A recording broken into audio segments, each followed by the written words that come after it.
Welcome back to 7 News Now Saturday morning. Joining us this morning, Cindy McNair from Rocky Mountain Feline Rescue. Also here, Dr. Dean Vixman from Evans East Animal Hospital. We'll get to the doctor in just a little bit, but meanwhile, we have two really sweet, gentle, quiet kitties. Tell us about them. This is Cassima, and that's Soraka. Soraka.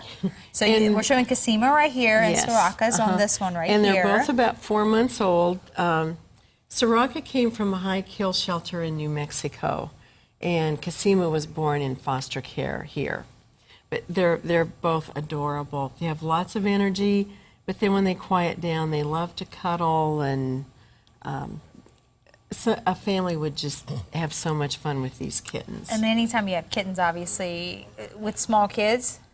Not real small. Right, because they're so tiny in themselves as well. Right. Definitely. But they are so sweet. Aren't they sweet? What do you mean they're active? They're so mellow. I played with them quite a bit this morning. You're like, calm down. Do not act crazy. But they're beautiful cats. All right.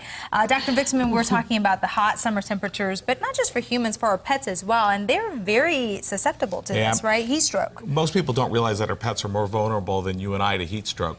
You and I will sweat to cool our bodies down, and they don't sweat, they actually pant, and that's not as effective at cooling their body temperatures down in extreme heat. So the clinical signs that we typically see with heat stroke is like frothing at the mouth and hyperventilation and brick red mucous membranes. And if left untreated, it'll actually go into shock and they can die. That's truly a medical emergency. And if you see a pet in heat stroke, probably the most important thing that you can do is get them out of that heat and into a cool environment.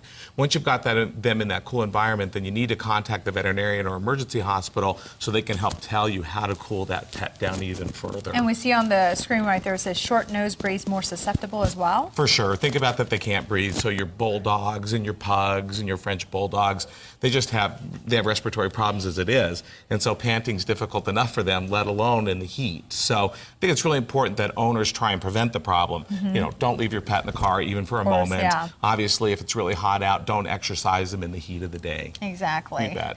That's what I always say. Somebody always say when you go and walk your dogs, just go barefoot on the cement. If it's too hot for your own bare feet, then that's exactly probably too hot for your pets as well. All right, thank you guys. To contact Dr. Vixman at Evans East Animal Hospital, 303-757-7881 for more information on adopting Soraka and Cassima. Cassima, I got one right. Log on to thedenverchannel.com. We posted a link to the Rocky Mountain Feline Rescue where you can check out more on these two kittens. They are so sweet. We'll be right back.